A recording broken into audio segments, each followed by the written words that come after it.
just to remind us of Beacon and its people over the years.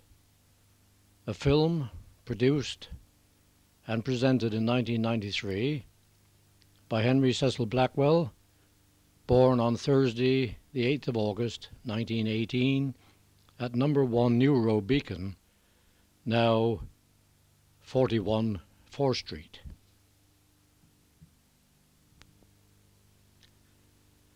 I was the boy the villagers called Bubbles, because I sang "I'm Forever Blowing Bubbles" to the unemployed men who stood around the square by the Sunday school wall and in front of the Pendarvis Arms. There was no electricity, radio or television in the Great Depression years of the 1920s. I was about the only source of entertainment for those unfortunate men, but they appreciated it, and the name Bubbles has stayed with me all my life.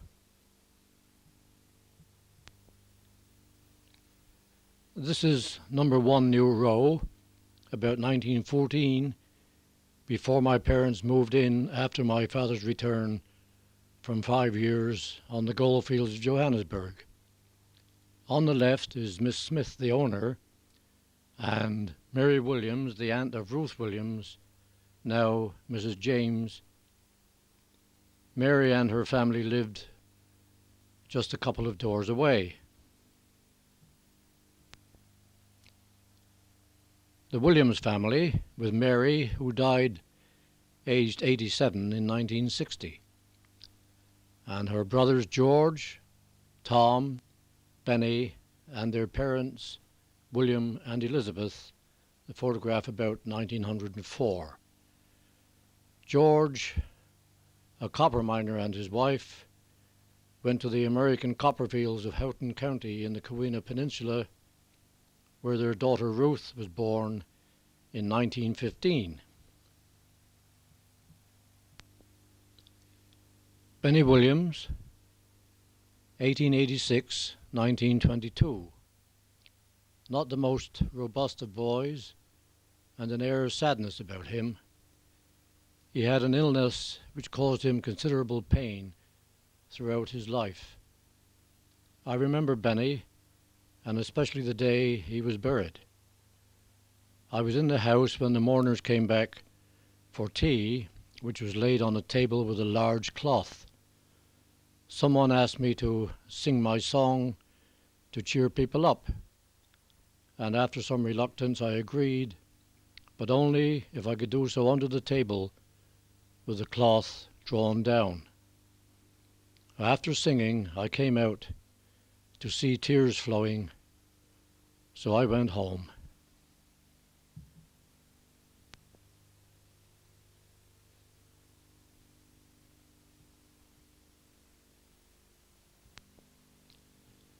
And this is Ruth James's grandmother, Elizabeth. Her maiden name was Dally.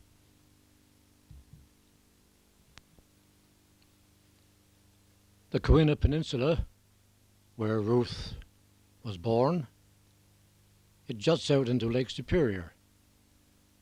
Copper was mined there for 6,000 years, but ceased about 600 years ago when the diggings were abandoned. The fields were rediscovered and worked around 1840, when the first miners to arrive came from Cornwall, and this immigration continued well into the 20th century. In 1870, William John Bennett's, a mine boy at 11 over at the Tulkarn mine, came to Calumet from Beacon, and in 1873 married a 16-year-old Cornish girl, Mary Williams. And in 1874, my grandfather, Richard Pierce Williams, born in a thatched cottage in Tulkarn in 1854, went to Keweenaw.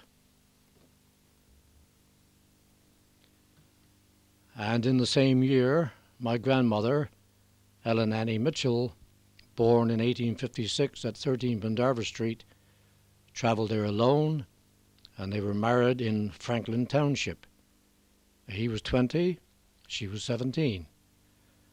And Stanley Ewan was born in Cowina in 1928, and his father was killed there in a mining accident in the early 1930s.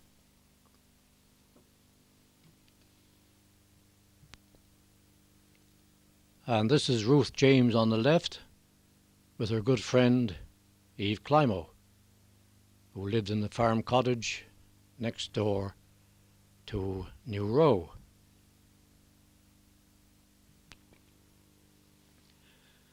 The cottages in the square are the oldest dwellings in Beacon and were occupied for many years by the Husnans families, and Mrs. Climo was a Husnans. John Harris, the miner's poet from Belleno, would visit his Granny Smith there, and he wrote of his boyhood days in the 1820s, "My grandmother I well remember. For a long time we visited the farmhouse at Beacon annually at the parish feast, when we generally dined off roast goose, and at such times my uncles would tell stories as we clustered around the November log." Benny Williams had a barber's shop at the foot of the Burrows on the right-hand side going up Pendarvis Street, and he is probably the one in the doorway. What the children are doing there I don't know, but one is saluting, which might indicate that this photo was taken during the First World War.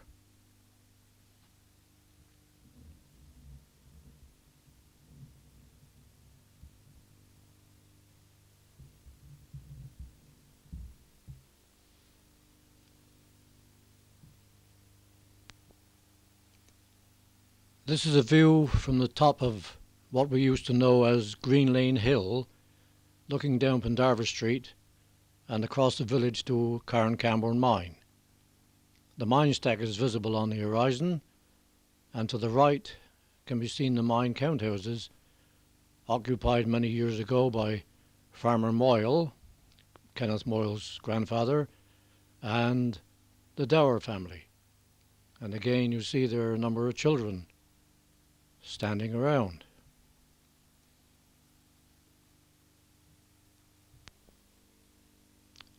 Now you can see the mine stack and the old count houses more clearly.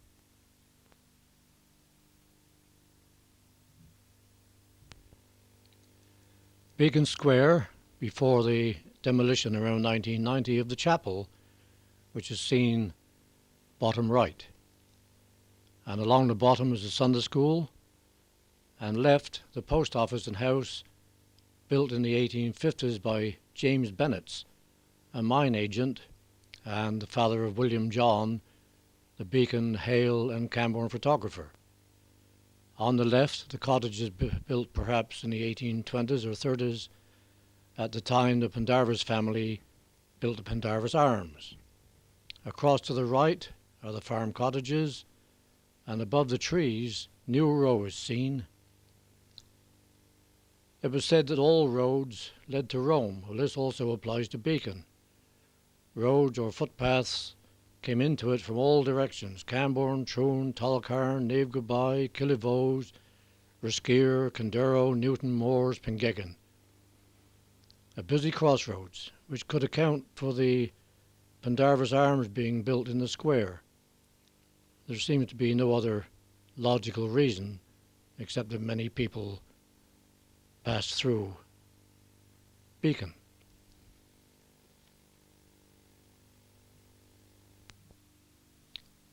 There were 4 houses in New Row, occupied by the Blackwell, Webster, Williams and Dennis families. Tom Webster, sitting on the left, was a miner who worked in South Africa in the early years of this century. And he was like many of the Cornish men who worked abroad, supremely confident of their abilities as the finest hard rock miners in the world. And as you see, they cut dashing figures. This photograph, taken in Germiston, which was the largest gold mining centre on the East Rand and the 3rd largest town in the Transvaal, and it was situated about 9 miles from Johannesburg.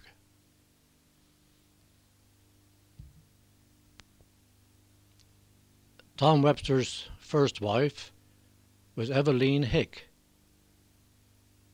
In another of those tragic moments when a young mother dies, Tom was left in 1917 to bring up 3 young children, Freeman 7, May 5, and Thora 4. And this is Eveline in 1913, and you can see that she is a beautiful woman.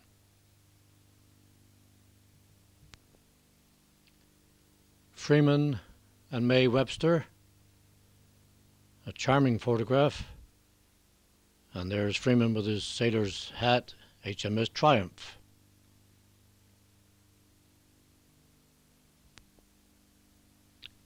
And this is Eveline with Freeman, May bottom right, and a little cousin.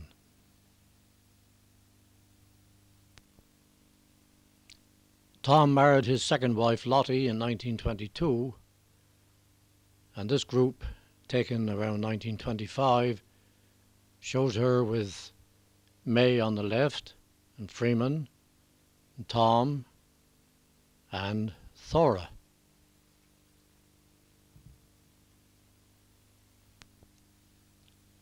Lottie worked on munitions at Holman's during the First World War. In this group, she is second in from the right, second row back. In the front is the manager, Ben Cock, on the left, and I think Mr. Prisk, who lived at Beacon, is sitting next to him. And this is a close-up of Lottie Webster.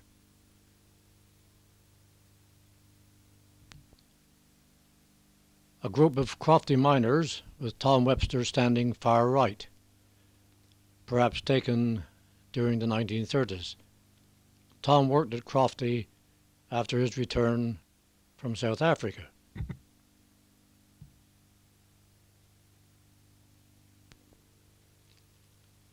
Well, the children grew up, and this is Thora. I thought that she was the most beautiful girl in the world, and told her that I loved her dearly. Well, those were heady days for a 6-year-old Romeo, but Thora married her own young man, Harold Henwood, and went to South Africa, where she still lives, but now sadly a widow.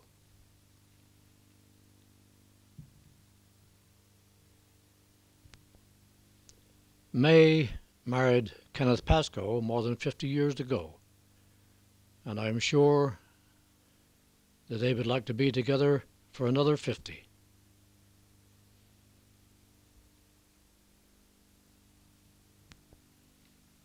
Freeman married Miss Minnie Stevens, and this is their wedding day, with Minnie's sister Rosina as bridesmaid.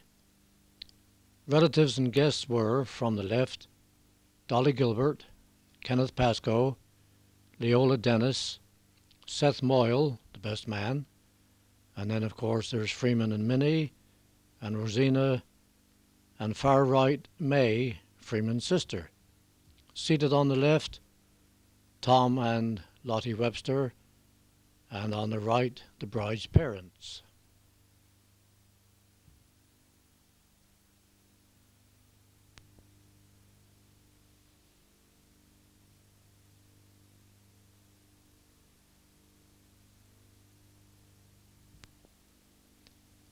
This is Lottie Webster with her friend Lily Dunn, who was a Guinean, and she was Dickie Dunn's wife.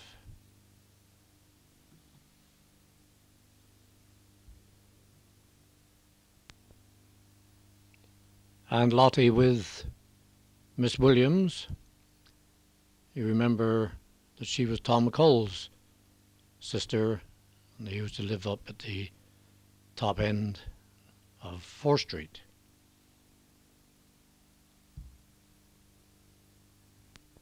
Mrs. Dennis lived in New Row with her children, Lauren and Leola. Her husband worked overseas, and this is Lauren, but everyone called him Jimmy.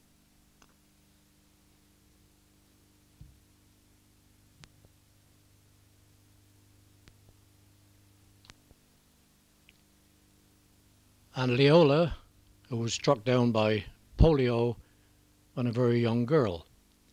She was crippled and is seen here as an invalid. But why was she out by the back lane leading past the granite gate post to Kildura Burris? That post used to be our wickets when, as boys, we played cricket, what we call out back lane. And behind the trees is a house once lived in by the Rogers family, and then the Fords lived there for a time.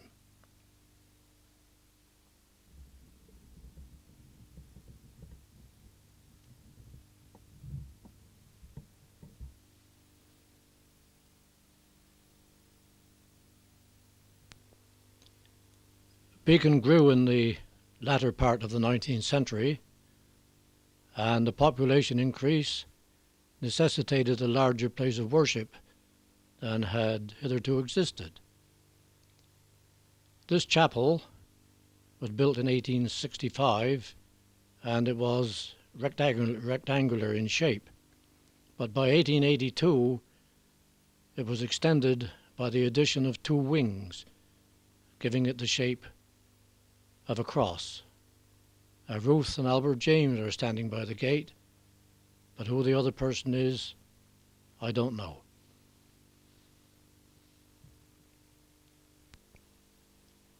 Mining activity was the main reason for the population growth, and Tulkarn Mine operated from 1860 to 1880. Now, the house behind the long structure in the foreground was once the mine dry, where the miners came to dry their clothes. And in her youth, Ella King, now Mrs. Hampton, lived there with her family, and now the Ford family have a farm there. Now, the houses in the background were occupied in my younger days by the Fydock, Pierce, and Stevens families, and were originally the mine count houses.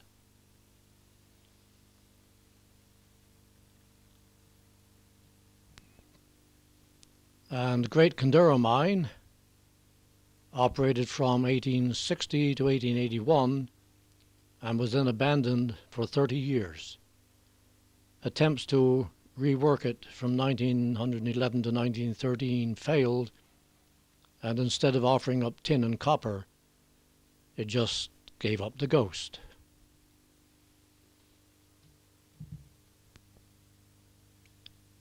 Carn-Camborne Mine, a relatively small venture about 80 fathoms deep, operated from 1860 to 1879.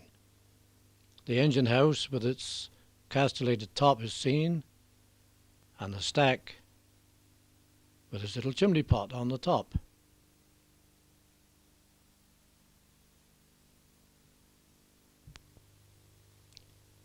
And this was Beacon Stack as it looked in the summer of 1971, when from its dominating and majestic position on the cairn, it was blasted into eternity by mindless men. It was an infamous act which took the heart out of the village, and words fail me.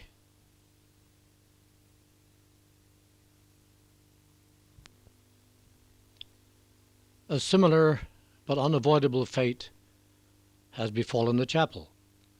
Structural surveys of the building during the 1980s revealed its dangerous condition, and there was no alternative to demolition.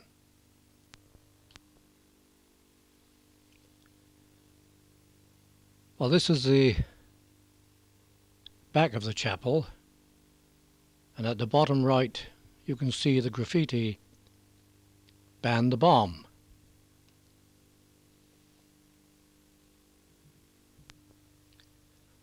Well, they might have banned the bomb, but there are other ways to destruct, and this mechanical shovel, like some satanic monster, head raised, ready to strike and devour the house of God.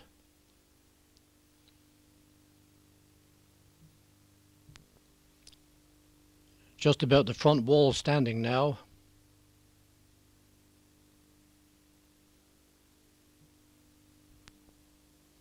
And soon all was reduced to a pile of rubble like disgorged bones.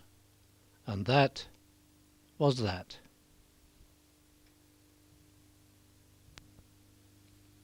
And yet it was only in 1934 that the house of worship was registered for solemnizing marriages therein, as this public notice of the 1st of October states.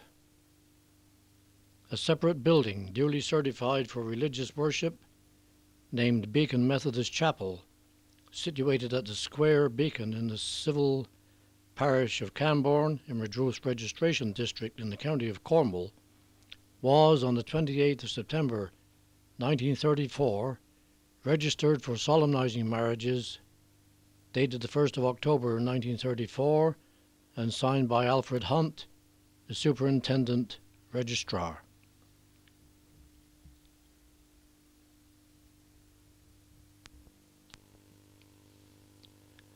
The first couple to have the honour of marrying in the chapel were Winifred Eddy and Jack Andrews.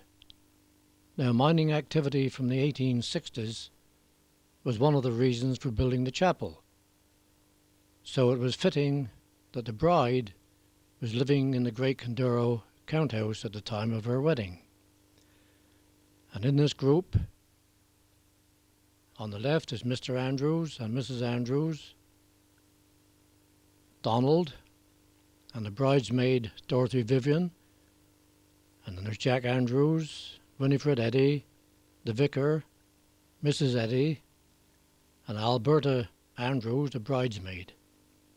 Now there are other people in this photograph, are Elsie Main, Janie Williams, and Ben Thomas, Tom Hosking's sister, Dorothy Bowden, Jack Thomas, and there's a young Stevens from Tulcarner on the far right.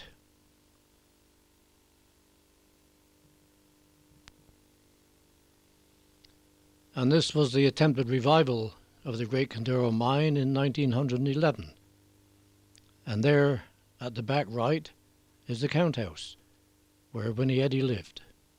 I believe that she is still alive and living in Bournemouth.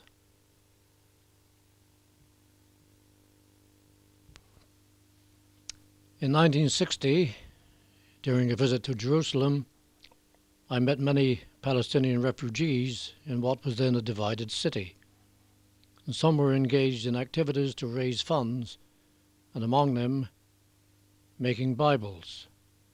So one was made especially for Beacon Chapel, and I believe that it is still in use. So here we are, 1960, a Bible from Jerusalem. And when he visited Jerusalem from Iraq, where he is a Lloyd's inspector, Mr. H.C. Blackwell, son of Mr. and Mrs. Alfred Blackwell of 4th Street, Beacon, Camborne, remembered his old Sunday school and bought a gift for it, an illustrated Bible embellished with mother of pearl. The Bible was dedicated last week by the Reverend R.A. Smith of Camborne. Mr. Blackwell served an engineering apprenticeship with Messrs. Holman Brothers of Camborne and left the district soon after completing his training. He often visits the village, and the last time he was at home was at Christmas.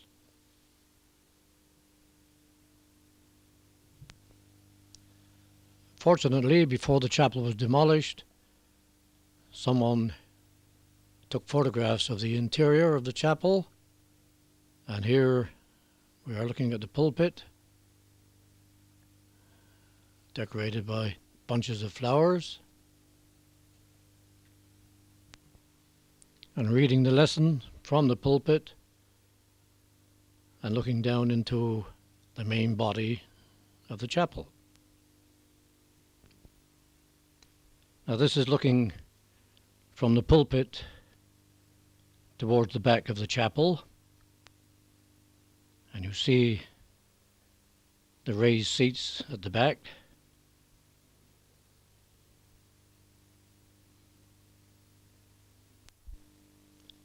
And looking towards one of the wings, and on the wall there is a plaque to Captain William Rabling, who was one of the stalwarts of the chapel.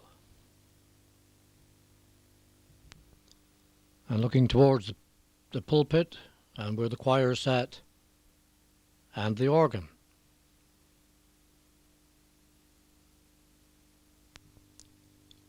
And there, of course, is the organist.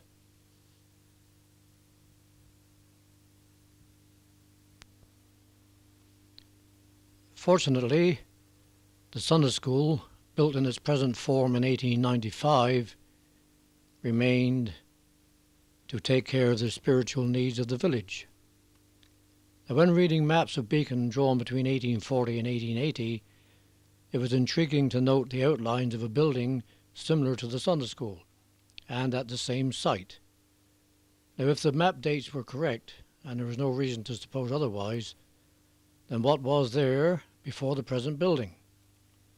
Well, the answer was revealed in the splendid booklet, Methodism in Beacon, written by the late Albert James in 1990, and I quote, "The earliest recorded reference to a Beacon Methodist Society appears in the Camborne Circuit accounts of the 26th of June 1839, when it was announced that permission had been given to erect a chapel at Beacon 30 feet by 22 feet, it being stated that the total congregation consisted of 40 members and 120 hearers, whatever they were. Now, when the chapel was first opened, there were 15 children attended the afternoon service and 10 in the evening.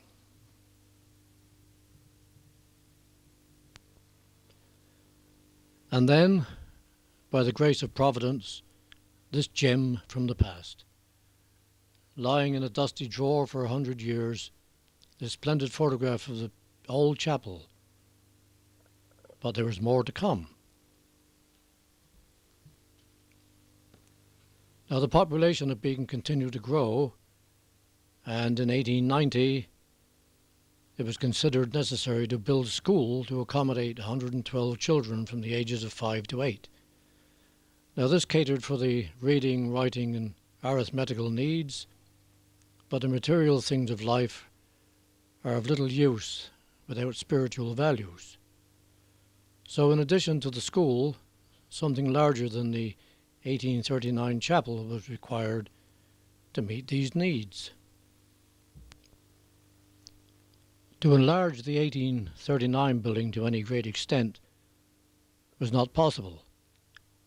There was little space, so the answer was a new, higher Sunday school. Well, seek and thou shalt find. The result, more gems from the past. The decision taken, and in 1894 work begins. Demolish the old and build anew. This photograph shows most of the old building removed and the ceremonial laying of the first cornerstone by a young lady surrounded by dignitaries, a cleric with a Bible, and a gathering of spectators. Now, you will notice that she has a trowel in her hand. Well, sometime later, the lower part of the wall has been extended along the front, and at 4 positions where stones have been laid, there stands a lady, a girl, and 2 men, each holding a Bible. So this must have been considered an important stage in the building of the Sunday school, needing God's blessing. Now, the gentleman with the white beard is seen in both photographs, and is mine captain William Rabling. Now, behind the new building is number 1 Pendarvis Street, once the chapel keeper's house, and purchased in 1895 for £70. The Sunday school cost £595, 15 shillings to build, and walking down 4th Street, the beauty of the 1895 House of God is quite striking, and the recent internal transformation is most pleasing.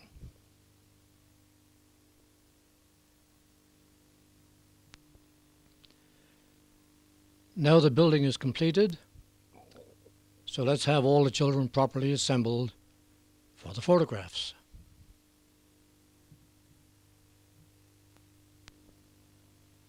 Oh, come along now. Why can't you all get together? Right.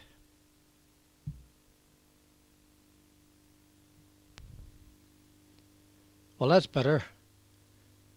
I'm glad that you brought your hoops.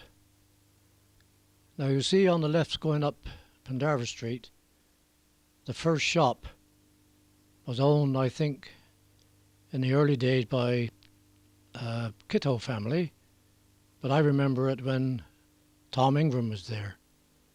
And the next shop along was Willie Niles's.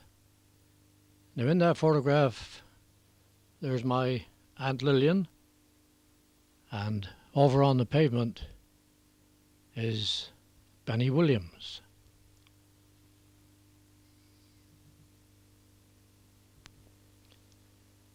The new Sunday school was completed in 1895, and externally it was just as you see it today. But was this large building justified? Well, this Beacon Tea Treat of 1894 at Trevieux gives the answer. There are over 100 children attending here.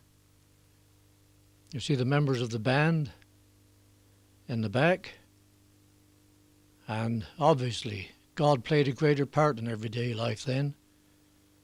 When young, I and most other children attended Sunday school, chapel in the evening, and Bible classes once or one evening a week.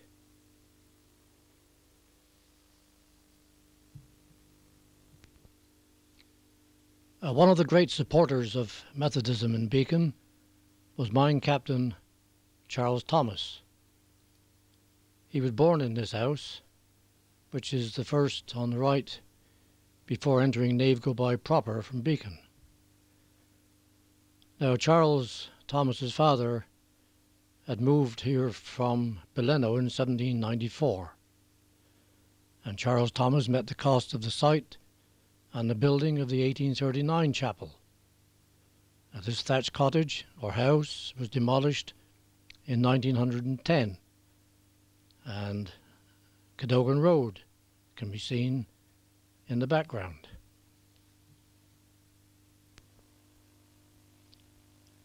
Tea treats were eagerly awaited affairs in the village earlier in this century, and I remember the farmers with decorated hay wagons assembling in the square, and we would clamber aboard, tightly holding onto our tea mugs, and then the private ponies and the traps following a band around the square before going along the streets, like muddy Condura Road. Well, these are the people lining the pavements and the children gathering around the band.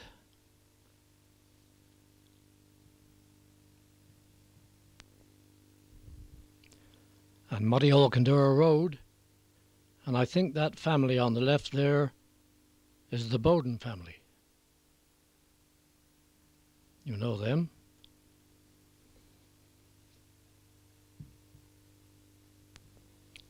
Now we've turned back, coming out of Condura Road, and on the way down to Nave Go By,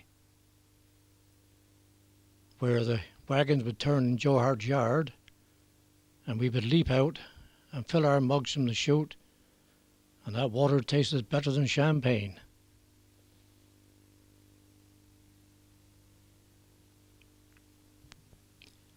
Well, here we are at Nave Go By chute, and you will notice that it is whitewashed. And who should be there? One of the Bowden family. You know, we left them up at Condura Road. Well, that's John. He's Edith's brother. And with him there is young Ronnie. Now, John Bowden has lived in America for many, many years.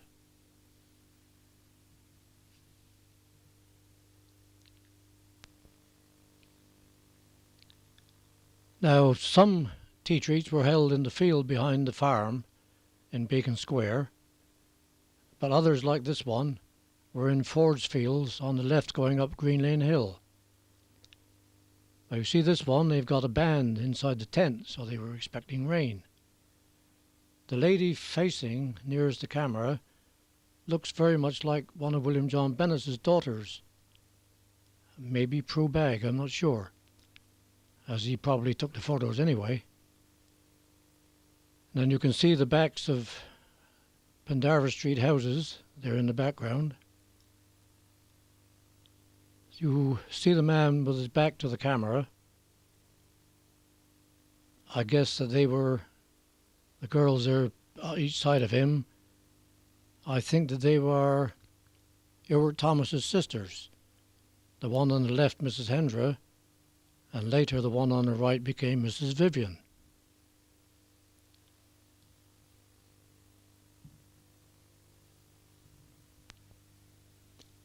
Well, there, that's a little better. I think I'm right.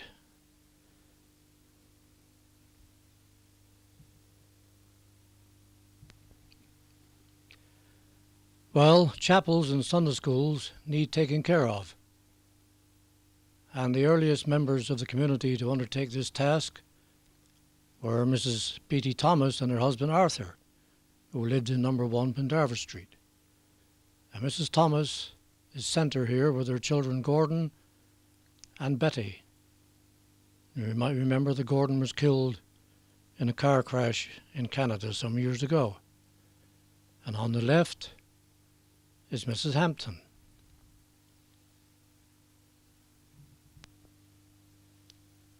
And this is Arthur Thomas with his son Gordon.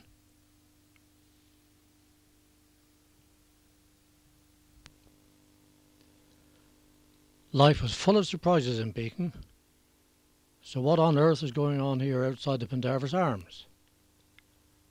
Well, obviously this man is on top right there, has left the planet and is hanging on to rings to perform some acrobatic feats, hoping to draw attention to the wares on display in the travelling shop. You note the caravan in which they lived, and in that doorway is James Henry Bennett's, who was the brother to William John Bennett's. And of course James Henry later lived with his mother at Bella Vista. And he was the landlord during the 1890s. And very faintly there on the right, at the edge of the shop, you can see Beacon Stack.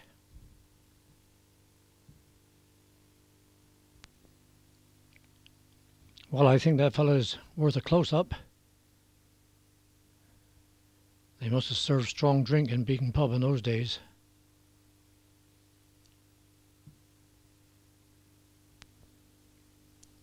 Well, you can see James Henry in the doorway with his bald head and his large moustache. I remember him very well. And just a little in from the left, you can see the caravan with a wheel there. And I suppose the fellow hanging onto the rope was the owner of the shop. And in that shop they had everything but the kitchen sink. There's a concertina, lamps, brushes, umbrellas, about everything you can think of.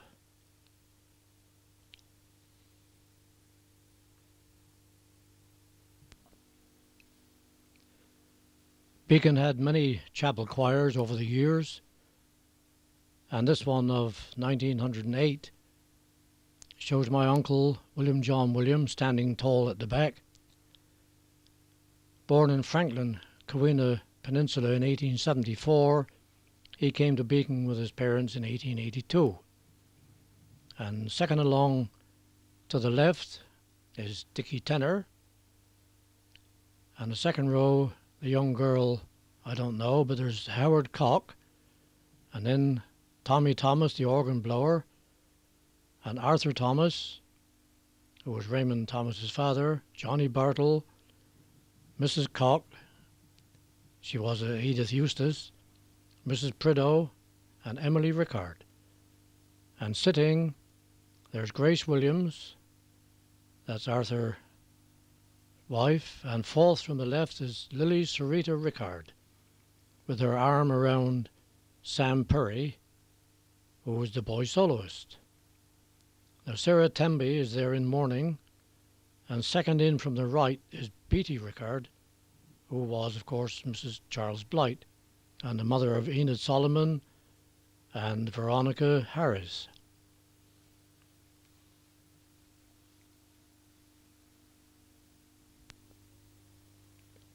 Perhaps deserving a close-up, you might remember some of them.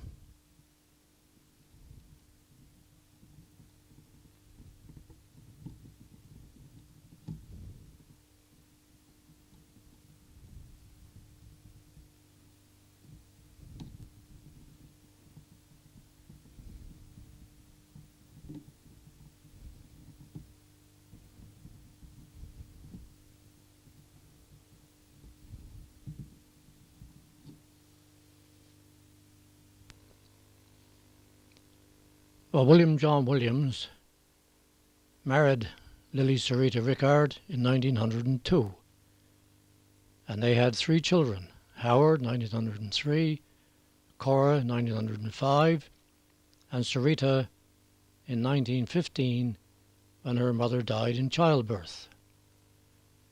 And this is in loving memory of Lily Sarita Williams, beloved wife of William John Williams, who died at Pendarvis Street, Beacon, Camborne, on Friday, October the 1st, 1915, aged 33 years.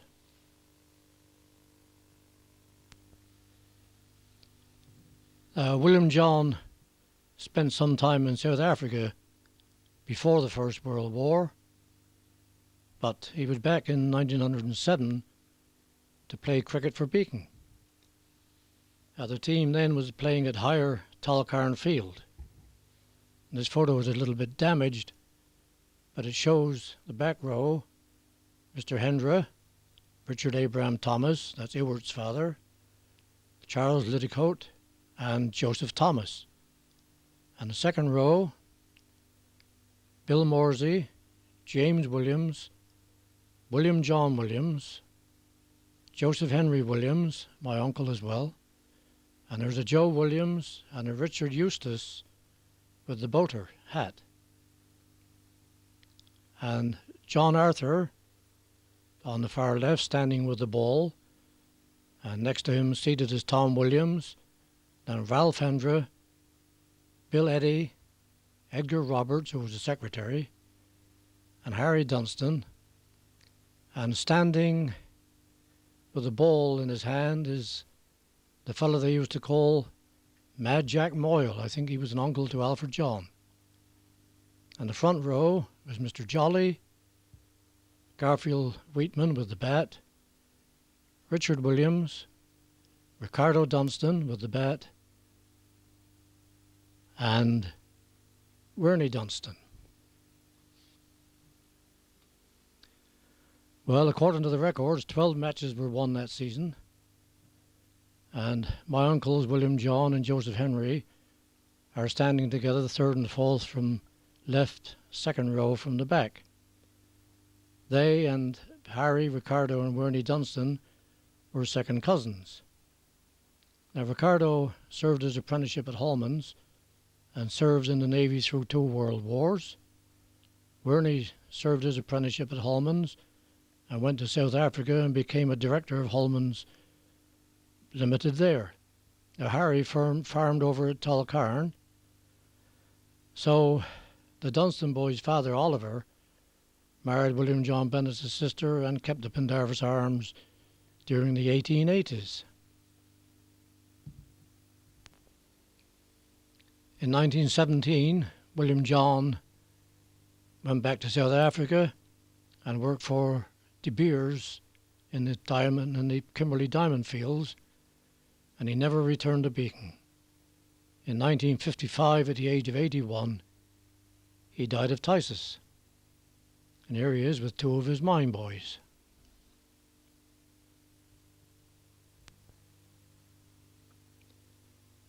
John Howard Williams, my first cousin, born in 1903, had musical talents. He sang and taught himself to play the banjo and was a member of more than one dance band.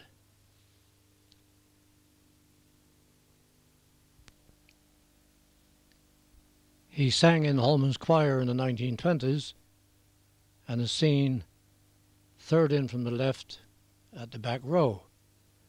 And the second row down and on the far right is Stanley Dunn, and his brother Richard is fourth in from the right.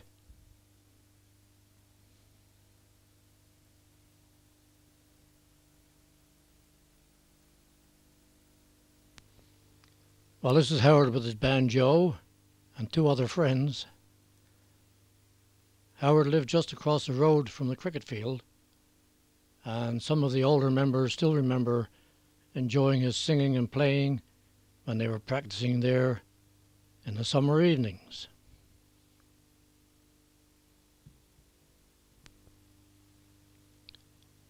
Another pleasure was taking out his small boat from Malpas to fish on the river fowl, and sometimes going ashore to pick cockles. Now that ship in the background is the Navassa.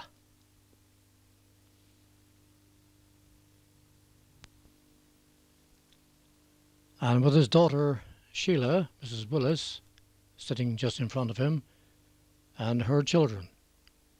The girl on the left is a friend.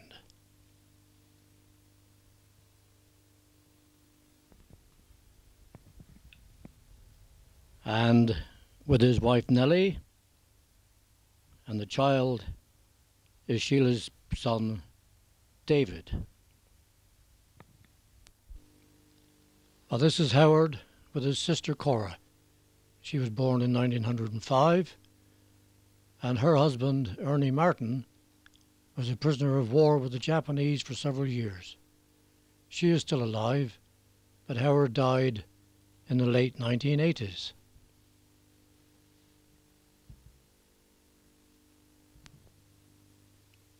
And this is Sarita with her late husband, Eddie Moon, and her talented daughter, Isabel, who was awarded a Bachelor of Science degree in chemistry at London University. Now, Eddie was one of the great village cricket players some years ago when he played for Baripper. He had offers from some senior clubs to play for them, but refused to leave his village club. Sarita was only 2 when her father, William John, went to South Africa, and she never saw him again.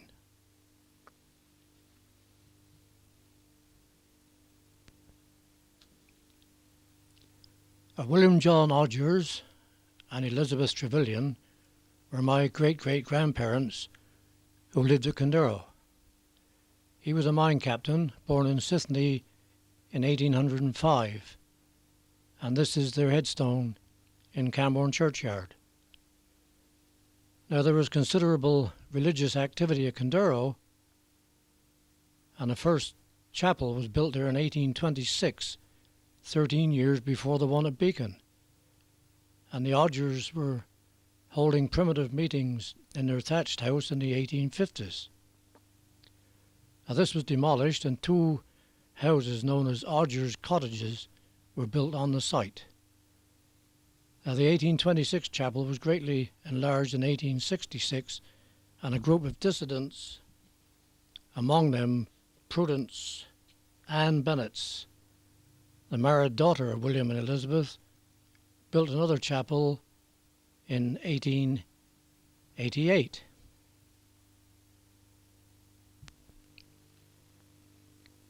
And this is the one shown here, and far right are the Odgers cottages.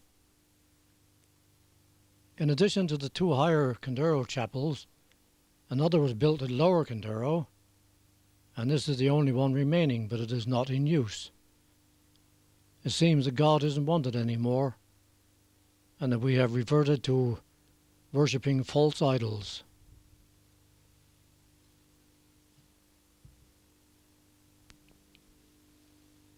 And this is James Bennett, 1826-1865, the mine agent who married Prudence Ann Odgers, one of those responsible for building the 1888 Higher Cantero Chapel. Now James was the father of William John Bennett, and he died from fever in Havana in Cuba, and all his personal effects were stolen, including his gold watch and chain. And this photograph was taken shortly before he died and was reproduced by his son William John, I think in 1899.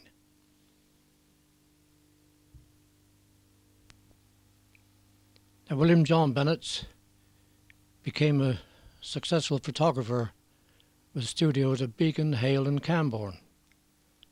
Of their 13 children, 2 died in infancy, and this splendid family group was taken in 1914 and shows back Letty, who married into the St. George of Printing Works people, George, Elizabeth Ann, William, John, and Constance.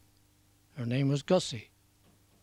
And the middle row, Sam the farmer, that's Donald's father, William John, Mary, and Arthur was the barber. And in the front there's Cecily, Prudence, Stephen Inset, and Beatty on the far right.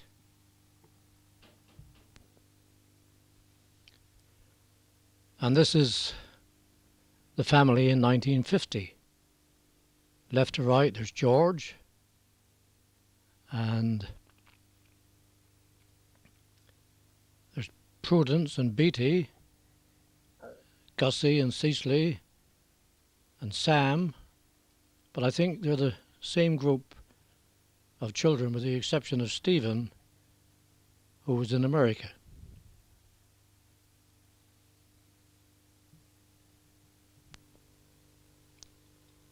Well, this is William John Bennett drawing water from a well. I don't know where this is, but with the increase in water rates, it might be a very good idea to find out.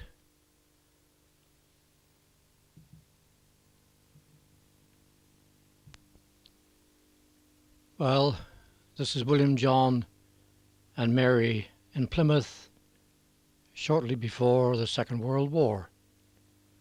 And Mary died in 1941, aged 84, and William John died in 1943, aged 93. He was the grand old man of Camborne and the oldest businessman in town.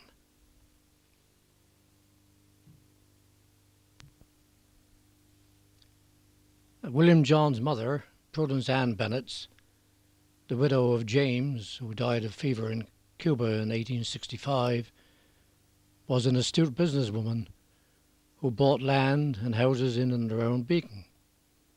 She built this splendid residence, Bella Vista in 4th Street, at around the turn of the century for herself and just one son, James Henry. There was a bit of vanity here, but then she was rich.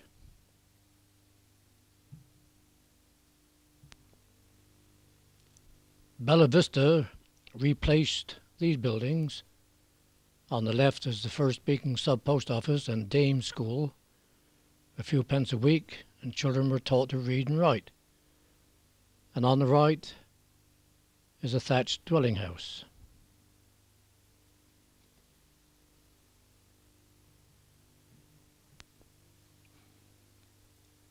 Mine Captain William Odgers had a son, William Henry, who ran Odgers Hotel in Redruth in the 1860s, and then the Vivian Arms, Camborne, where in 1872 a daughter, Julia Ann Beatrice, was born. The family moved to the Railway Hotel in Camborne, where Beatrice died suddenly on the 8th of September 1892, aged 20. She had been dropped as a baby by her nurse and injured her spine, which ultimately resulted in her death. Extremely popular with a beautiful singing voice, Camborne Church was filled to overflowing for her service. Now, she was the first cousin to William John Bennett and also to my grandmother, Ellen Williams, or Ellen Annie Mitchell. And this photograph was taken outside of the front door of the house next to the post office house in Pendarvis Street, Beacon.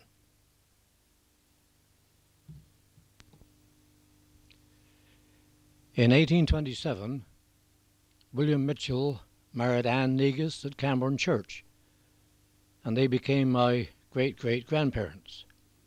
Their son William was born at Nave Goodbye in 1828, and in 1855 he married Elizabeth Odgers, the second daughter of the mine captain. This photograph shows William with his first daughter Ellen Annie, born at 13 Pendarvis Street in 1856.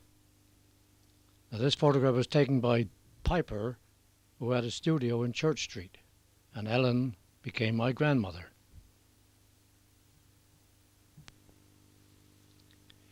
In 1843, John Negus, a close relative of my great-great-grandmother Anne, left Carnentral for Illinois in America with his family, including his son James. James was left an orphan at 14 by the death of his parents, and they died only 12 hours apart in a cholera epidemic. A sister died on the day of their funeral, and a brother only 3 days later.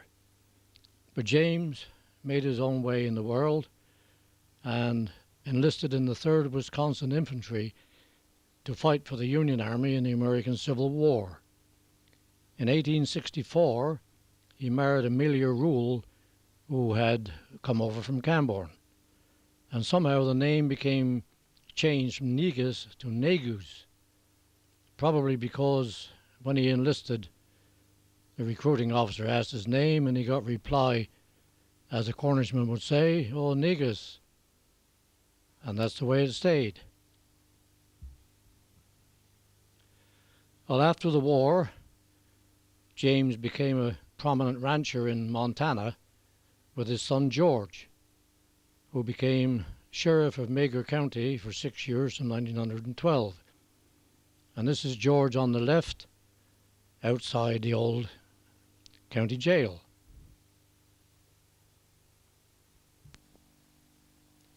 Well, this is a most interesting invitation issued by the sheriff.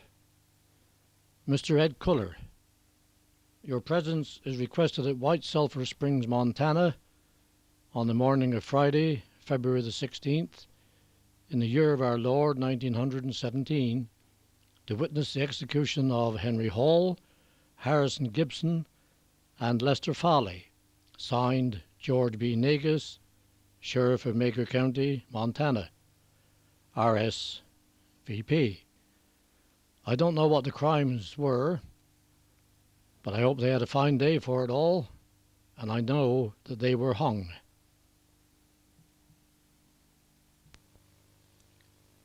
Recently, the sheriff's granddaughter in America wrote asking if I could help trace her family in Cornwall, as there was some doubt concerning the name spelling. Well, I did this, and one has only to look at the face of George Negus, the sheriff, seen here bottom left in the White Sulphur Springs band of 1893, and then look at Fred Negus, seen on the right with his wife Mamie and daughter Lily, photographed in 1907. And there is no doubt they are from the same family. Now, Fred and his family lived at 4th Street in Beacon, and Lily married Bill Cock.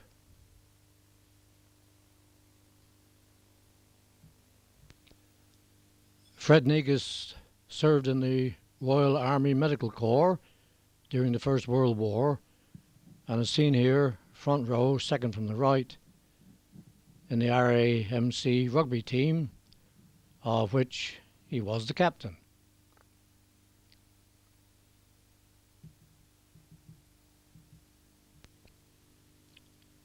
You will know Roy Negus.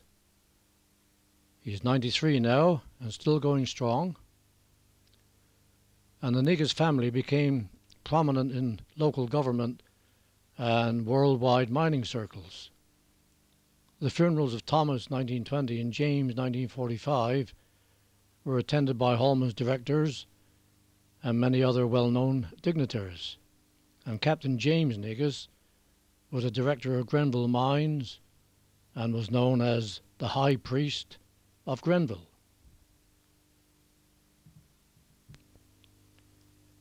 I mentioned earlier my grandparents getting married in Franklin Township in Cowena in 1874.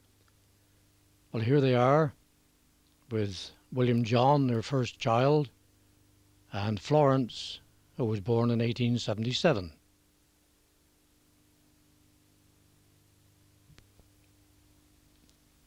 I visited Cowena in 1983 to explore this land where my grandparents lived in the 1870s and found Franklin Township just as it was then. And this is a typical house in which they and the mining community would have lived.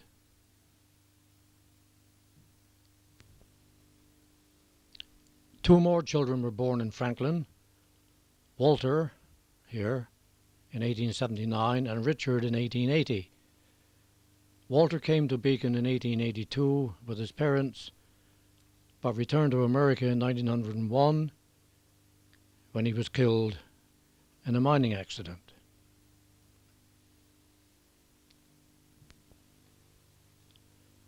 Richard spent some years in South Africa early in the century, but was back in Beacon in 1917 when, being an American citizen, he was recruited into the American Army. And in the mid-1920s, he too returned to America, living in Detroit until his death in 1939.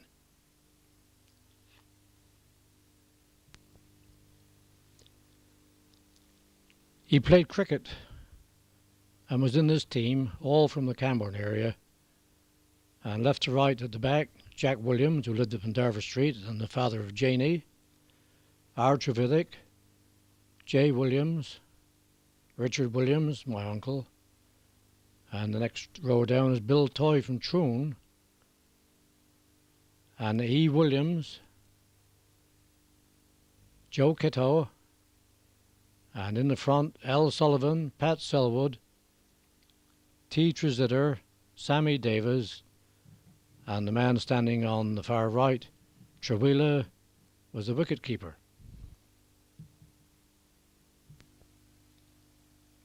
Richard Williams had two children, Ellie, who married Raymond Leahy, a baker from Pompons, who used to deliver our bread and cakes, and Raymond served in the army during the last war.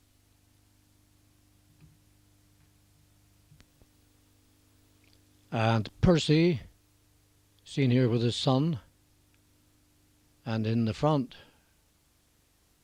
from the left, is one of Ella's daughters, and then Ellie, Percy's wife Chrissy, and their daughter.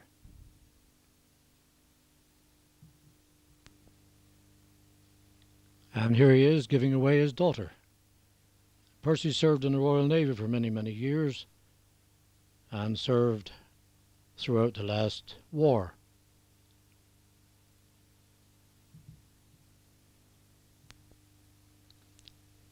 In 1881, my grandfather was blinded in an explosion at the Pewabic mine.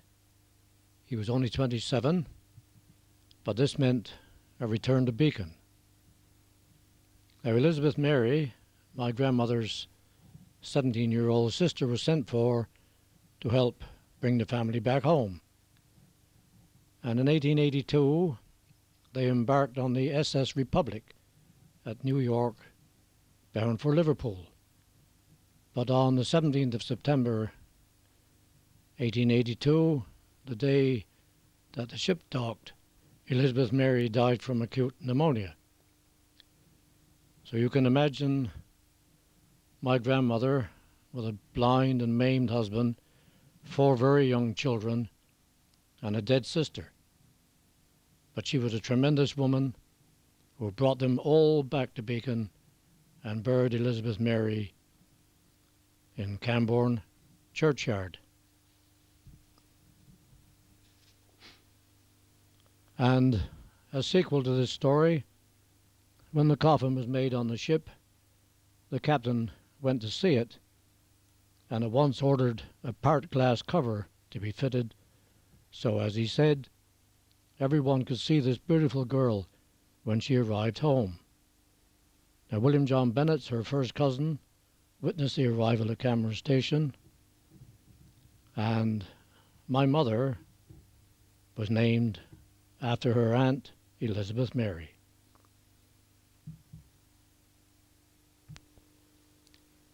After arriving in Beacon, my grandparents built a house in Tullochgarn Road in 82-83, and this view shows the infant school at the top of the picture, and just below is the house. You can see the cottages, Pendarvis Arms, and the square.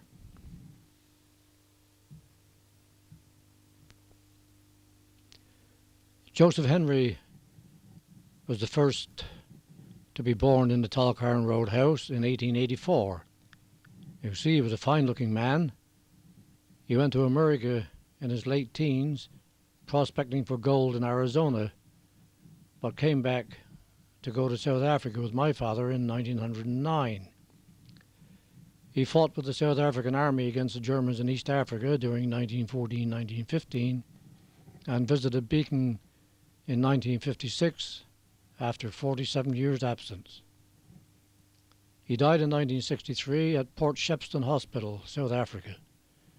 He worked for over 40 years on the Robinson Deep gold mine, and these extracts from his obituary notice, and I quote, "We are apt to speak well of a man only after he has passed on. But he was a man big in stature and large-hearted, a good friend but a fearsome foe. He was truly one of nature's gentlemen, and may God rest his soul in all eternity." Now, would you like a finer man for an uncle? No.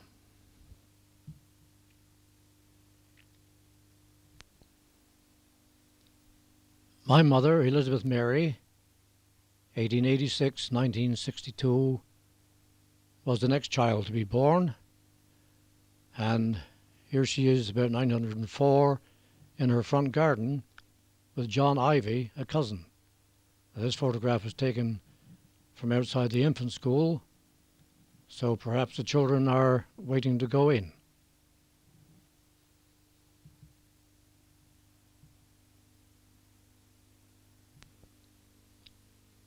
And in the house next door toward Beacon lived this fine old Salvation Army gentleman, the father of John Henry Moyle. Now, he carried the banner when they paraded through Camborne on Saturday evenings.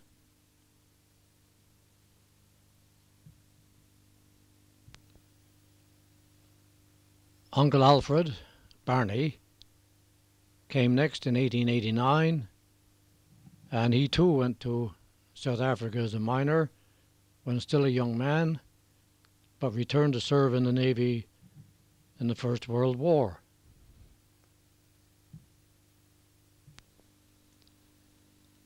He is seen here with his wife, Janie Belitho. Alfred died in 1943. They lived at Perkellis for some years before returning to Beacon. Now, Barney was a well-liked man and a champion Cornish wrestler, winning trophies both in South Africa and the Navy. And he died in 1943, and Janie died in the early 1980s.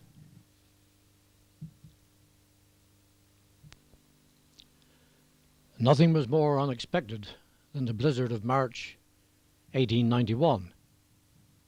From warm, spring-like weather to a devastating storm in the shortest space of time, and Beacon was particularly hard hit by the driving snow and the shrieking winds. People recalled how they were taken from their bedrooms by means of ladders, and there was a funeral where the coffin was sledged over the snowdrifts.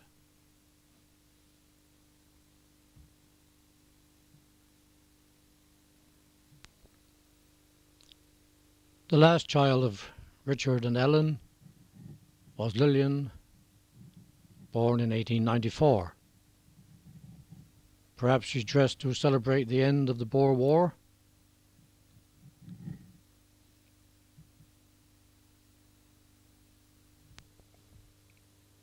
Lillian was a munitions worker at Holman's during the First World War, and here she is seen with her mother about 1920.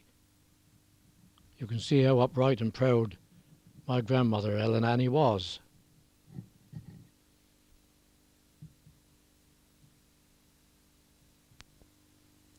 In 1924, Lillian sailed off to America, and on arrival, she married her waiting man. And this certifies that on the 20th day of August 1924, Romilly Timmins and Lillian Ann Williams were by me united in holy matrimony at the Cornish Arms Hotel, New York City, according to the ordinance of God and the laws of New York State. Witnesses: William Thomas, Isabella Stevenson, and Richard M. Rundle was the minister. Now, if they knew what the area around the Cornish Arms was going to be like today, they would turn in their grave.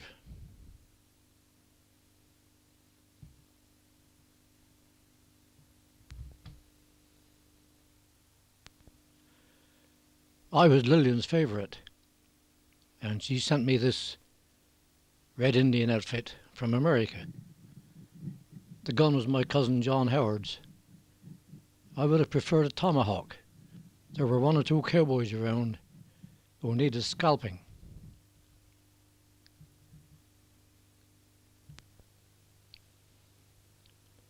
Lillian and Romilly celebrated 50 years of married bliss in 1974 at their home, which was built in Tulkarn Road in 1882 by Lillian's parents. Now, Romilly died in 1975 and Lillian in 1977.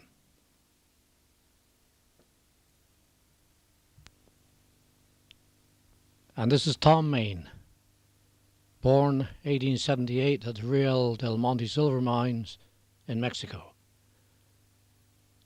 and died at Beacon in 1923 of phthisis. Now, his father was a silver miner. Now, Tom worked in South Africa goldfields before the Boer War, when he was recruited to work on South African railways. He came home and married my Aunt Florence, who you remember was born in Cowina in 1877. They married at Trestothan Church in 1902, and Florence died at Beacon in 1960. And they had children: Walter, 1903, Gwendy, 1905, Dorothy, 1907, Elsie, 1908, Alfred, 1911, and Stanley, 1916.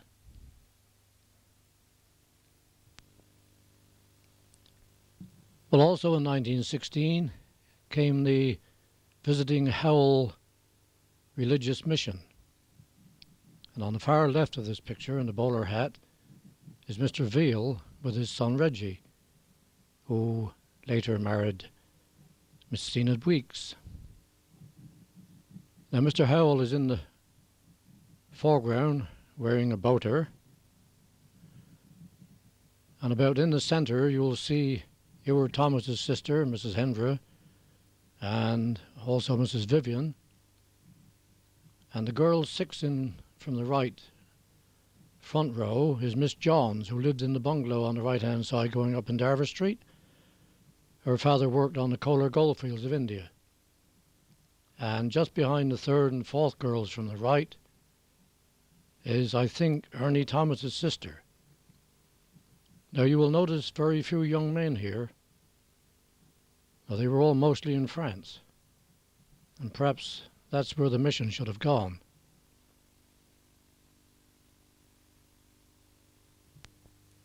Well, I think we've got time for a close-up of this. You can see Mr. Veal there on the left.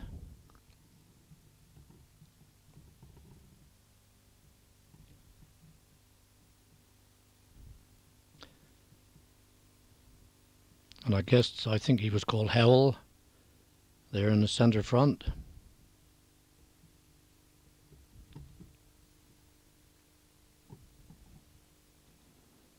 And in the centre of that picture you can see Mrs. Hendra and Mrs. Vivian.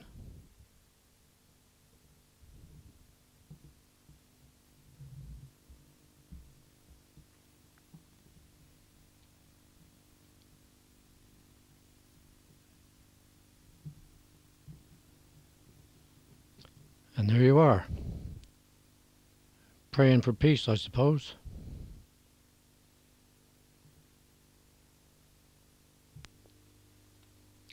Florence and Walter in 1904.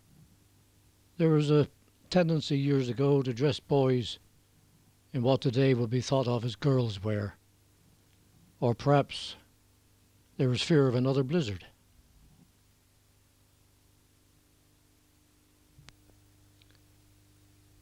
Now this is Florence with Walter on the right, Granny on the left, and Dorothy on her mother's lap.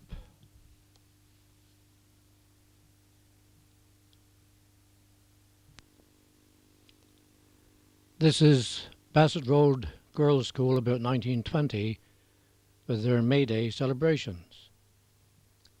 And the seventh in from the left at the back row is Elsie Main. And next to her is Edith Bowden. Now the third row down and second in from the right is Dorothy Main. And far right is Dorothy Dunn, who married Bill Hitchens. And fourth row down, sixth in from the left, is Cecily Hampton. And in the front row, third from the left, is Dorothy Vivian.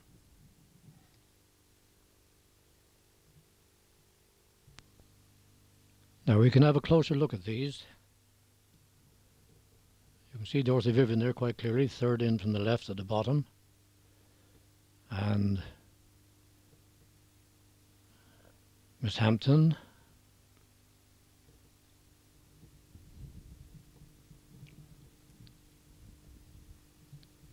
And now in the centre of the picture at the top is Elsie Main, and then beside her is Edith Bowden.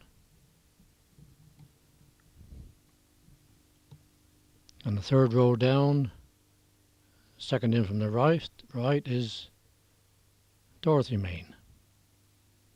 There may be some others there that you might recognize.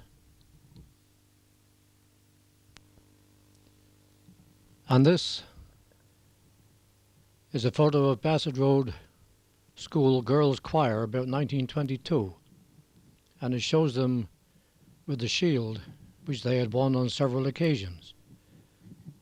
Now there are 15 roundels surrounding the Cornish words Bethan Kerno en Cassenians, which interpreted means, let us be Cornwall in unison. And on the back row far left is Joyce Sparks. And second row, fourth from the left, is Edith Bowden. And third row, third from the left, is Violet Noble from Nave Goodbye.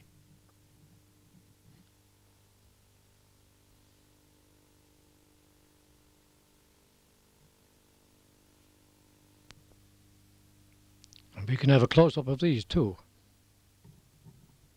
There's Joyce Sparks back on the far left. And there's Edith Bowden.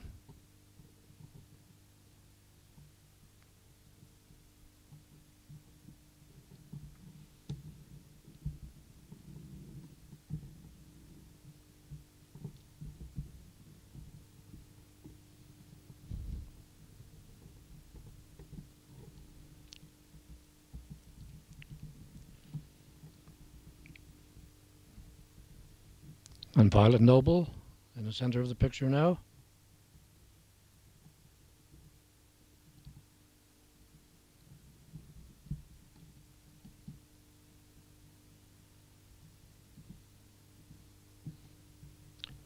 And the shield.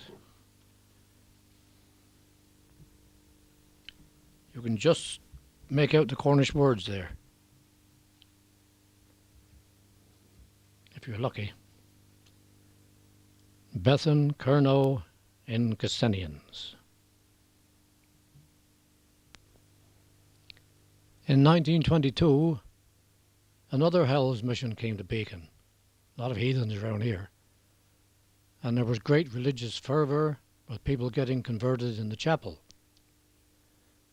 Tom Main, with a Stanley on his knee, is seen third row back, sixth in from the right.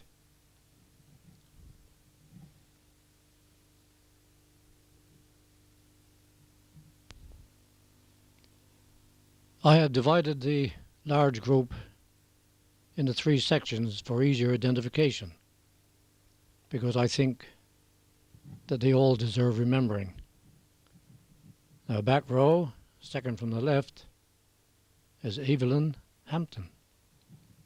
And second row, second left, is Edith Bowden. And the fourth is the girl Cerno, I forget her Christian name. And then there's Annie Bowden, who kept the shop up in Darver Street there on the right-hand side. And sixth is Mrs. Johnny Bartle. And third row down, far right, is Tom Ingram, the shopkeeper. And the fourth row, second left, is one of the Johns girls. Remember her father worked in Colar Goldfields and built the bungalow on the right-hand side going up Pendarver Street. And then there's the girl Ford, and another girl Ford, and far right, there's another girl Ford, and I'm sorry I can't remember the Christian names. Now, the fifth row and the fifth in is another John's girl. There were two sisters. And on the far right, just peeping over her head there, is Tom Wake. And front, second from the left, is Hilda Cerno. On the far right is Fred Caddy.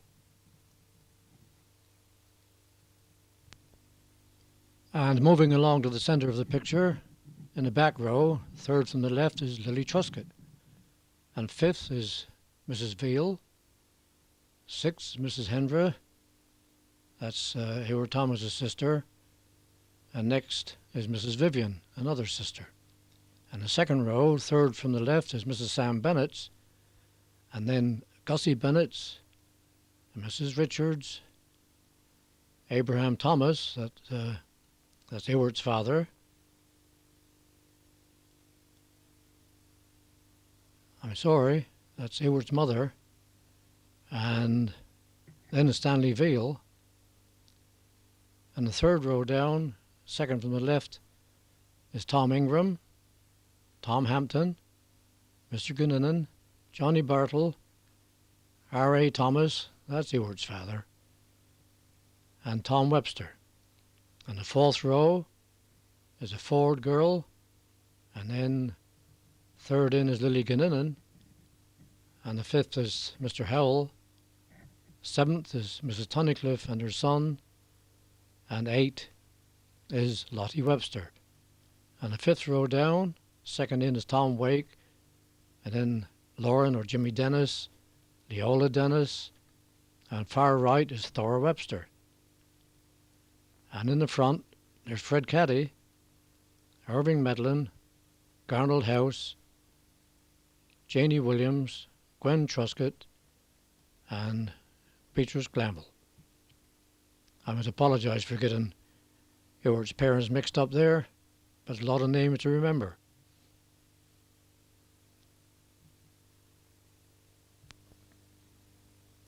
And this is the far right side of the picture. Back row, far right, Chrissy Dennis. And the second row, there's Grace Thomas there. And third in is Dorothy Richards.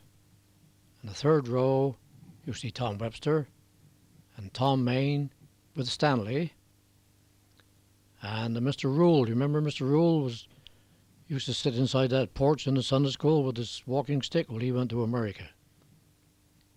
The fourth row down is Mrs. Tunnicliffe and her son, Lottie Webster, and Ellis. And the fifth row, on the far left there, is Thora Webster, and right beside her is Betty Medlin. And the front row, fourth from the left, is May Webster, and seventh is Cecil Thomas, and then Reggie Veal. The colours are different on these three photographs, probably because the sun was moving around a bit.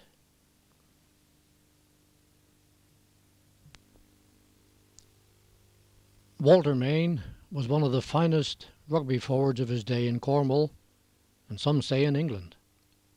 He is seen here in the 1924-25 Cameron side, back row far right. And third from the left is another Beacon man, an all-time great rugby forward, Bill Biddick. I won't read out all the names of this side, because time is of the essence. In 1925, Walter Main went to Chicago and helped form the Chicago Southern Rugby Club. And he was the captain of the side and is seen in the front row centre with the ball. Now, second from the right in the back row is Romilly Timmins, and he was known in Chicago as the Giant Timmins.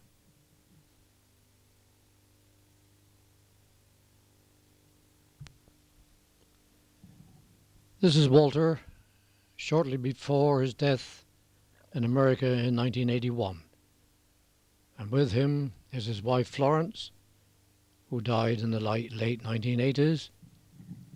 And peeping over their shoulders is a grandson.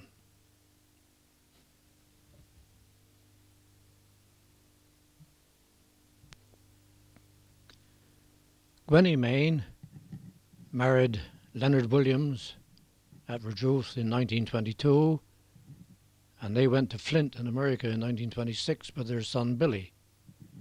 Now this 1946 photo shows Leonard, Gwenny, Billy, Max, that's their other son, and his son and wife. Now Gwenny died in 1962 as a result of an earlier motor accident in America.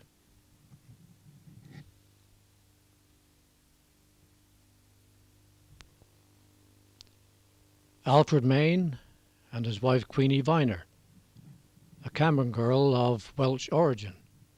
Now they were married at Johannesburg in 1939, and except for the occasional holiday, they remained in Africa until they died in 1990.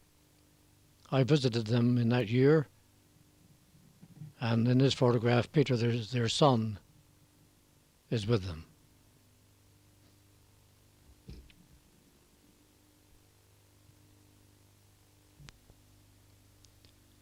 This is Bassett Road Boys School, 1930.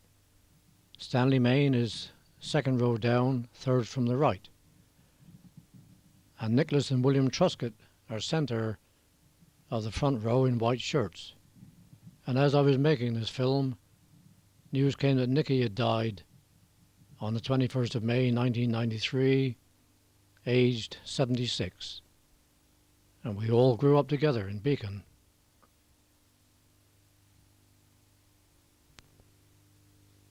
And there you see Nicholas on the right and William on the left with their old headmaster, H.S. Bond, and Mary, his wife.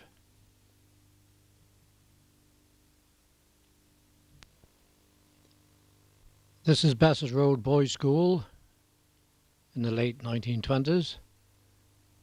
And back, left to right, the teachers, A. Richards, E. Rutter, T.C. Quintrell, H.S. Bond, the head, and Mr. Mager, O. Eddy, and Jack Gilbert. And the second row down is Tommy Triglown, T. Jones, Stanley Main, Beau Hay, R. Truan, J. Lawrence, and H. Stevens. And the front row is a Trinowden, Dennis Parker, whose father was the Cameron Town Band director in the early 30s, P. Pierce from over Tulcarn, and again Nicholas Truscott.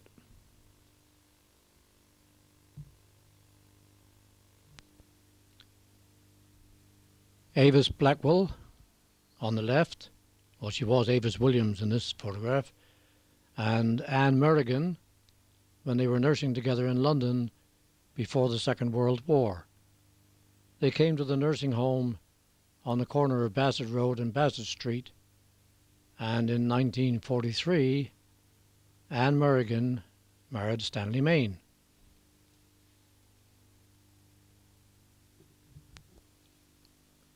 Well, this is Stanley and Anne.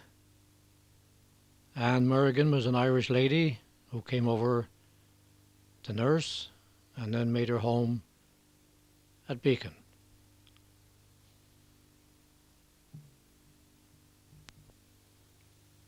Stanley and Anne had two daughters, Margaret and Catherine. And this is Margaret's wedding. And Stanley died in 1985.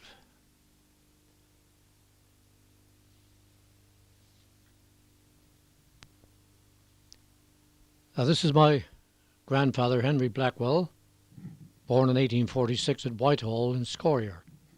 He was a mining engineer who helped to build some of the great engine houses in Cornwall.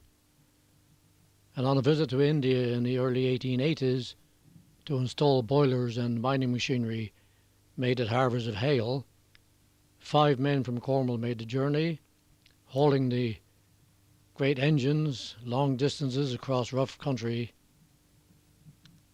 using elephants and oxen.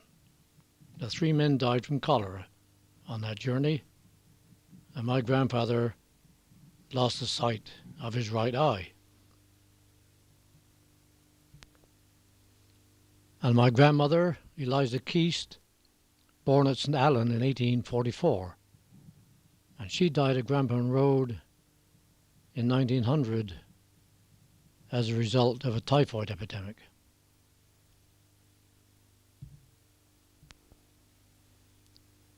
My father, Alfred Ernest Blackwell, born at Bowling Green, Zela in 1885.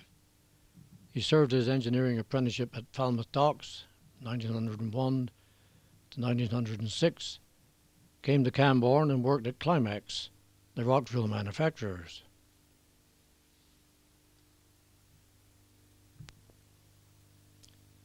My father met Elizabeth Mary Williams from Beacon, and they were married at Camborne Wesley Chapel in 1908.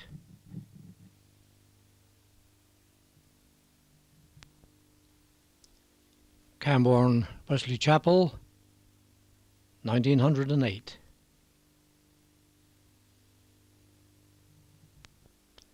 Well, people get married, and then somehow children appear on the scene. And their first child, Marion, was born at Beacon in 1909, and Irving in 1910. And they are seen here with their mother, photographed in 1910.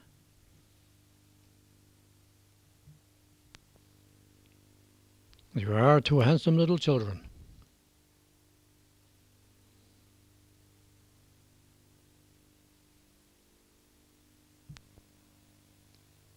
In 1909, my father and his brother-in-law, Joseph Henry Williams, left Beacon for Johannesburg and down to Cameron Station. And these are the horse-drawn carriages in use then.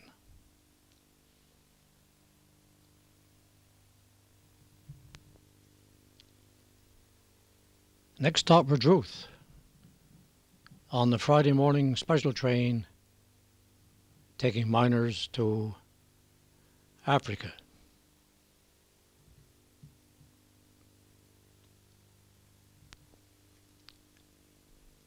Then over the Tamar Bridge and out of Cornwall. And for some, it was the last time. So on to Southampton. And there, to board the Union Castle liner, Armadale Castle, bound for Cape Town.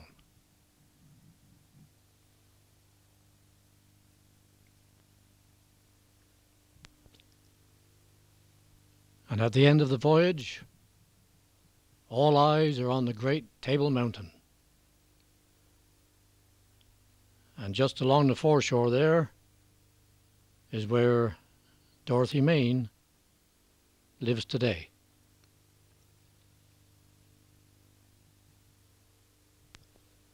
And 80 years later, when my wife and I sailed to Africa to visit our son Rick, mining at Evander, we explored South Africa and the places where so many of my relatives lived and died.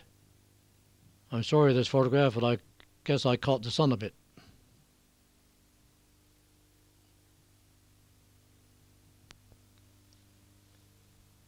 Not all travellers could afford transport to the station, and some had to manhandle their trunks, and taking the occasional rest from their labours and a last look down the road to Beacon Square and the Sunday school. Now, two ladies are standing by Johnny Bartle's shop, and there's an advertising board saying that the West Briton had the largest circulation. Johnny Bartle sold general provisions and was also a barber until he handed over that business to Leslie Moyle. And across the road was another shop run by the Medlin family, and Fred used to deliver oils for lamps from door to door.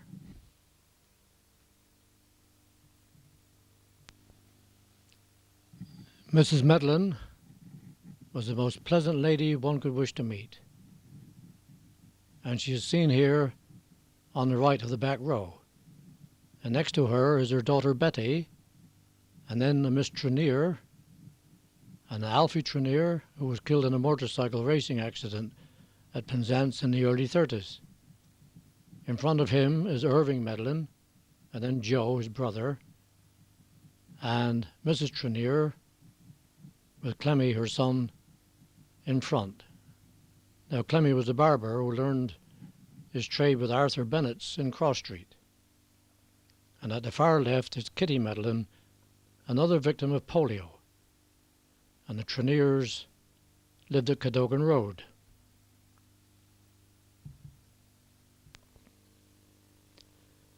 Beacon Infant School was built in 1890, and it was here that the foundations were laid for a wonderful village community.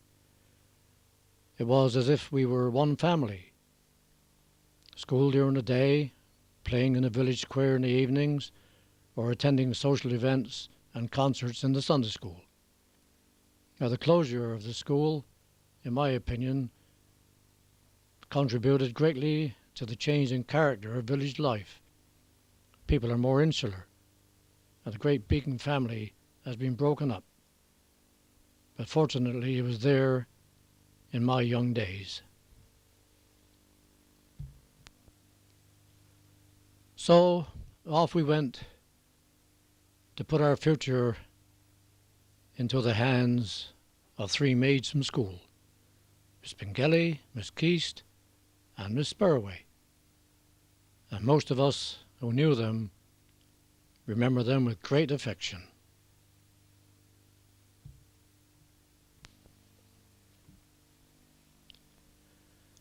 This school photograph about 1918,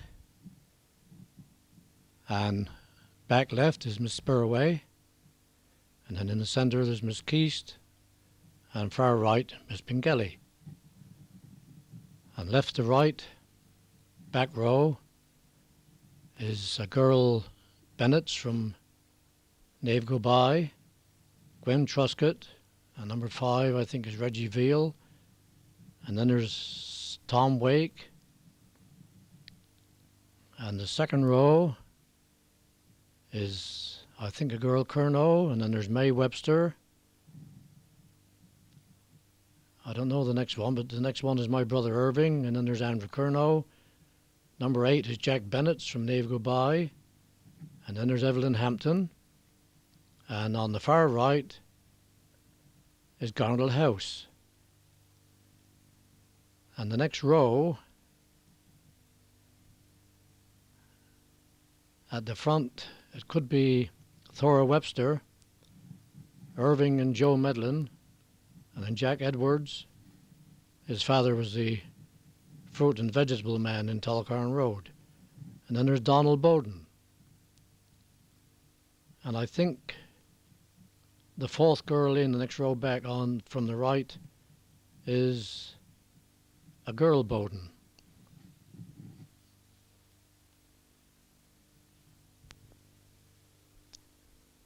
Another school photograph of Beacon from about the same period, and maybe 1919, and there's Miss Pengelly, Irving Medlin, there's a Charles, R. Hawking, and Alfred Main, and next to him is Donald Kemp, and far right is Tom Wake. And the next row is Flo Rundle, and the third one is Gwen Truscott. Then there's Winnie Dower, and Mae Webster is further along that row, and Jack Bennett, who lived down Nave Goodbye, and far right is Ronald Dean. And in the front row there's Joe Medlin, and Owen Eva, John Dower, and there's Thora Webster, Nancy Dean, Mavis Hawking, and I think Zenid, or it could be Doreen Weeks.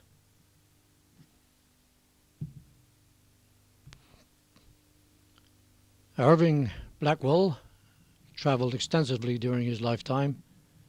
The Gold Coast, Rhodesia, South Africa, Macau, the Philippines, Belize, and held chief engineers and managerial positions in each one of these countries. And here he is when general manager of the vast engineering works and mining areas of Burma Tripur in India. Almost like a Raj, with a great house and 18 servants, some seen with him here in 1952. His son Ian is down on the left. Now, Irving held the senior post of electrical and mechanical engineer, Public Works Department in Aden during the 60s and the period of the Troubles there. I took a week's holiday there in 1962 from Qatar in the Persian Gulf. And in the 1970s, Irving was a consultant engineer with the United Nations in the Philippines.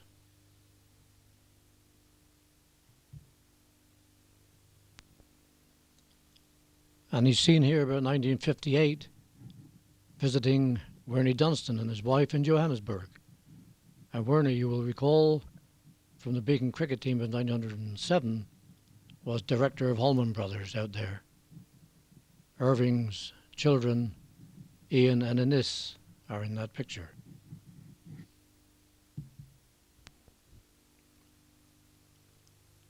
Irving with Dorothy Main, I'll give her maiden name, at Johannesburg Station on his way to Bulawayo. In 1958, he was the chief city engineer in charge of all the facets of that department's works. Now, Ian and Anis are on the train, and Stephen, aged about 2, is with his dad.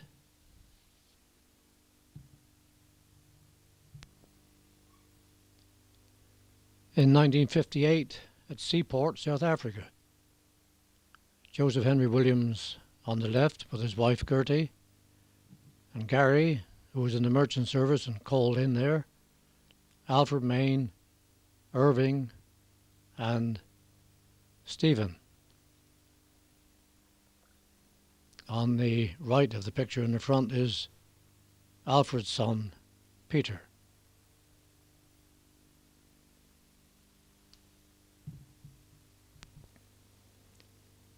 Walter Mayne's widow, Florence, came over to Cornwall in 1984 on her last visit.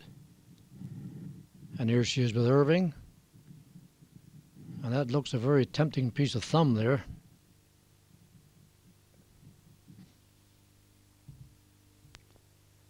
And this is Annis, Irving's daughter, with her degree in the social sciences.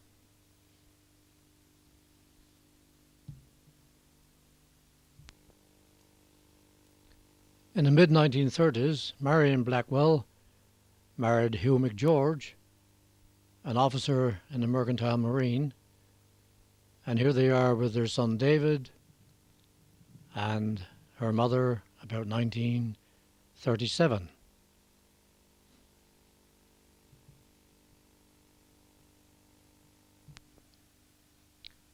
Now this is David McGeorge, a chief engineer in the merchant service and later instructor at marine colleges in London and Southampton. He is a master marine engineer and very highly qualified. He's seen here at Camborne British Legion Club with our old friend Jack Edwards, who is now in his 90s. And this is a case of now you see it.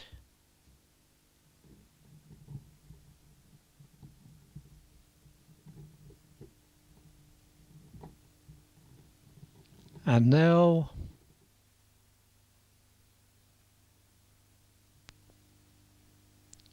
you don't. Now, being an engineer, he knows the value of keeping inner parts well lubricated.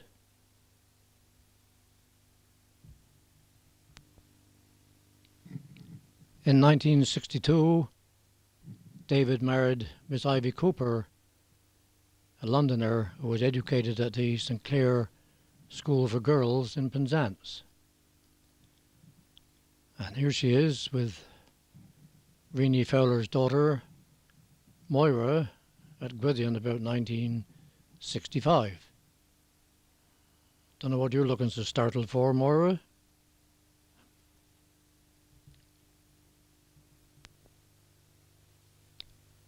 Marion McGeorge with her daughter Elizabeth outside Exeter Cathedral. And Elizabeth was a very young child when her father was lost at sea.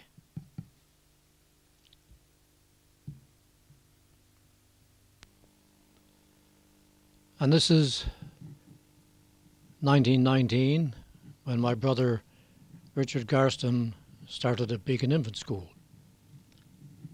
And back row, left to right, I think is a girl called Gilbert. And fourth along is a girl Bennett from Nave Goodbye. Sixth is Thora Webster. And seventh is Delphine Johns. And the second row, I think, is the Wills from Conduro. And then there's Sammy Gilbert, Leonard Hawking. His father was a greengrocer. He lived in that little row of cottages off Conduro Road, leading to Wheel Harriet. And then there's Gary Blackwell, Clemmy Trenier, and the boy Eddie from the Great Conduro Mine Count House. He was a brother to Winifred. And then there's a boy Pierce, who lived at the bottom of Beacon Hill. And Donald Andrews, and Donald Bowden, and the last boy on that row, I'm afraid I don't know. Now the front row, and there's third in, is Phyllis Nichols, and 7 along is Zenith Weeks, and 8 is Leonora Tregoning, and 9 I think is the Johns from Tulcarn, and then there's Georgie Hawken, and he was the son of the greengrocer, and far right is Telfer Kent.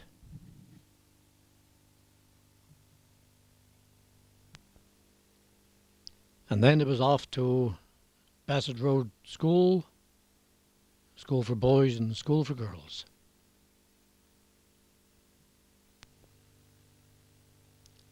and the school rugby team 1927-28 season. And the back row, left to right, is Chenoweth, S. Harris, Tregonning, Vernon Knight, P. Shears, Jack Trim, remembers they used to live at Cadogan Road. There's a House and a C. Simcock and J. Roskilly.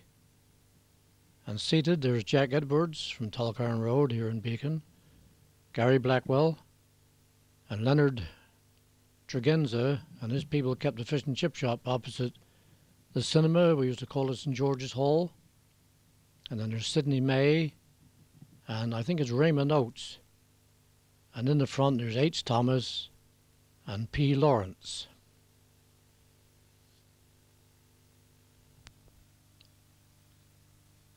And Gary made it to Cameron Chiefs, and this was the 1936 side, and he's fifth in from the right back row.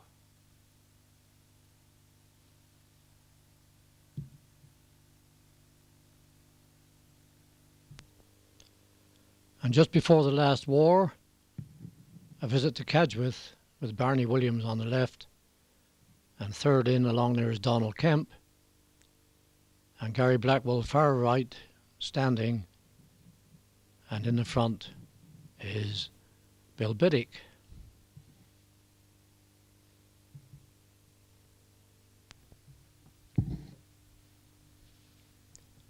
In early January 1939, Richard Garston Blackwell left Holman Brothers and joined the British Tanker Company on board the SS British Captain. In April 1940, he joined the Royal Mail Lines, gaining his Chief Engineer certificate and later his Extra Chief certificate.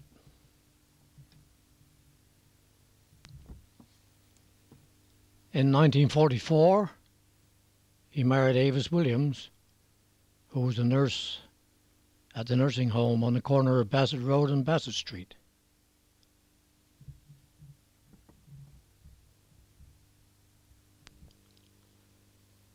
The wedding was at Treslothan Church. Stanley Main is the best man. And over there, second in from the far right, is Lauren, Jimmy Dennis. And next to him there's Edgar Evans from the Tyax Hotel.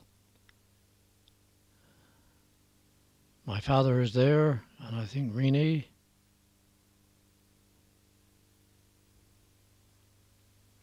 And Betty, and who that little boy is in the front, I'm not sure.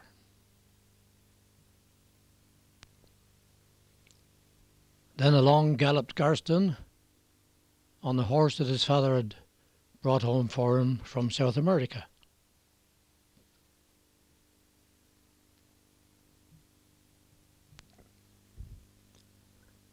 Garston grew and grew, both physically and mentally.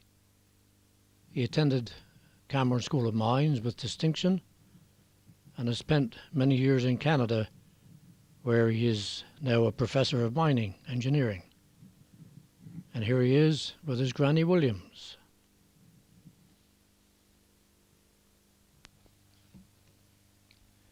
In 1955, Gary was asked to join the Isles of Scilly Steamship Company as their chief engineer on board the New Solonian.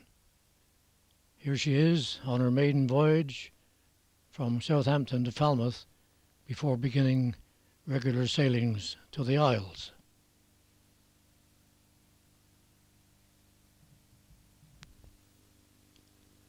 Prince Philip came on board during a visit to Penzance. I think it was in the late 1950s, and met the crew. And Gary is there, middle of the picture, at the back.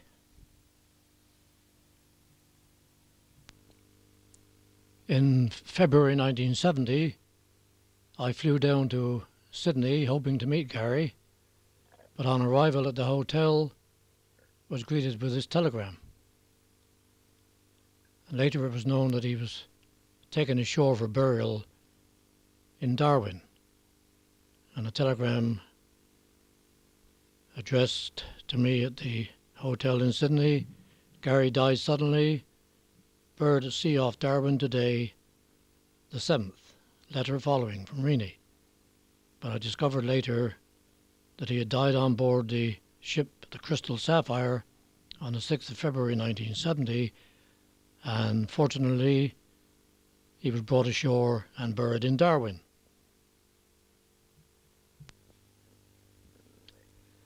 Well, this is a photograph showing the plaque on his grave in Darwin, and the newspaper cutting in the local paper that many residents of Beacon Camborne have heard with regret of the death at sea of Mr. Gary Blackwell, who was born in the village where he has kept his home. A chief engineer with a sugar line, he died on Friday off Australia. His widow, Mrs. Avis Blackwell, is a nurse at the Hiddy Chest Hospital. His only son, Garston, lives in Sudbury in Canada.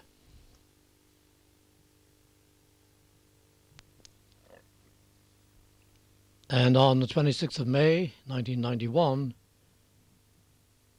Avis, his wife, died at Condura Road. She is sadly missed by the family, and to himself, that would be a total denial of everybody's voting rights in the area. Bring it on. You know, if he wants to take me on with the full money and might of the